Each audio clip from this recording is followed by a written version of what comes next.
देश में दशहरे के दिन रावण का दहन किया जाता है, लेकिन इंदौर के परदेशीपुरा क्षेत्र में रावण का मंदिर है और वहां पर बकायदा दशहरे के दिन विधि विधान से पूजन कर देश और प्रदेश की खुशहाली की कामना की जाती है। तो वहीं रावण की विभिन्न तरह की खूबियों को देखते हुए इंदौर के परदेशीपुरा क्षेत्र में रहने वाले एक परिवार ने रावण के मंदिर का निर्माण करवाया है, जहां पर बकायदा बड़ी सी रावण की प्रतिमा भी लगाई गई है और सुबह शाम वहां पर आरती भी रावण की होती है। देश भर में दशहरे के दिन रावण का दहन किया जाता है, लेकिन इंदौर के परदेशीपुरा क्षेत्र में रहने वाले महेश गोहर के द्वारा दशहरे के दिन रावण का पूजन किया जाता है। बकायदा परदेशीपुरा क्षेत्र स्थित एक कॉलोनी में रावण का मंदिर बनाया गया है और वहां पर दशानन की सुबह शाम आरती की जाती है। वहीं मंदिर का निर्माण करवाने वाले महेश गोहर का कहना है कि उनके मामा मंदसौर के रहने वाले थे और तकरीबन 50 साल पहले जब वह वहां पर गए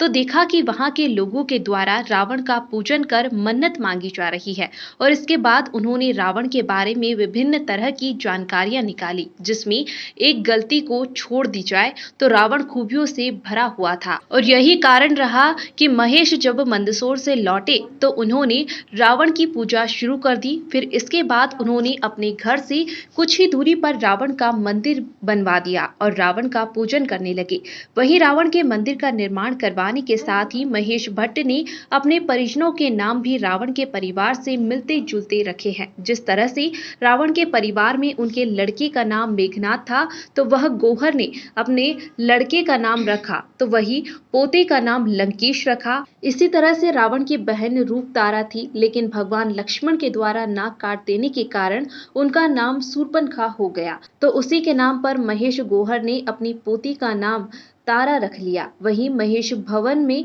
रावण दहन को लेकर पाबंदियों को लेकर एक याचिका भी इंदौर हाई कोर्ट में दायर की हुई है, लेकिन उस पर लगातार सुनवाई चल रही है। वहीं महेश गोहर ने रावण दहन को लेकर इस बात का तर्क दिया है कि रावण ने मात्र एक गलती की थी, लेकिन उसमें कई तरह की अच्छाइयां थी। वह एक प्रख्यात पंडित था और कई तरह के शास्त्रों का ज्ञाता था। बाइट, उसने भगवान शिव को अपनी बात पर नृत्य करवाया, तो वहीं शिव पुराण भी लिखा, लेकिन रावण ने एक गलती कर दी और उसी का नतीजा रहा कि आज उसका पुतला पूरे देश में जल रहा है और इसी को लेकर उन्होंने एक याचिका इंदौर हाई कोर्ट में लगाई और कोर्ट में यह गुहार लगाई कि जिस तरह से देश भर में रावण के पुतलों का दहन हो रहा है वह बंद किया जाए। साथ ही उन्होंने दिल्ली हाई कोर्ट के तर्क भी इंदौर हाई कोर्ट के समक्ष रखे। बता दें, दिल्ली हाई कोर्ट ने रावण के निर्माण में पर्यावरण को लेकर बात कही और कहा कि जिस तरह से रावण के निर्माण में भारी तादाद में पटाखों का प्रयोग किया जाता है उसके कारण वायु प्रदूषण होता है, इसलिए दिल्ली हाई कोर्ट ने रावण के निर्माण के दौरान पटाखों के उपयोग पर प्रतिबंध लगा दिया। तो वहीं महेश का कहना है कि आने वाले दिनों में निश्चित तौर पर इंदौर हाई कोर्ट भी रावण दहन को लेकर किसी तरह की कोई गाइडलाइन जारी कर सकता है। शनिवार और मंगलवार को लोग यहाँ आते हैं, विशेष तौर से जैसे पति पत्नी में कलह है, आपस में पिता पुत्र में कलह है, रोजगार से महरूम है, परीक्षाओं में विशेष तौर से IAS IPS UPSC की परीक्षा जो देने वाले लोग हैं और यहाँ से माथा टेक करके जाने वाले 86 लोग ऐसे हैं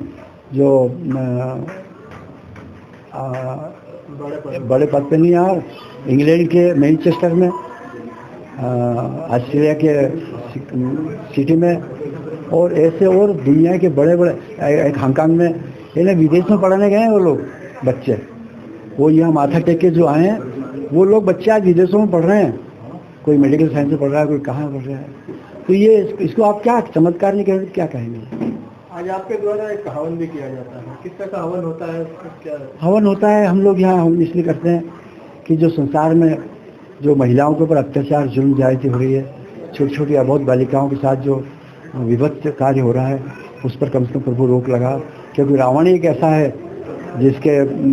प्रयास से हम लोग इस पर रोक लगा सकते हैं, क्योंकि रावण ही एक ऐसा शख्स है जिन्होंने नारी का सम्मान किया है। मतलब महेश गोहर, रावण भक्त मंडल।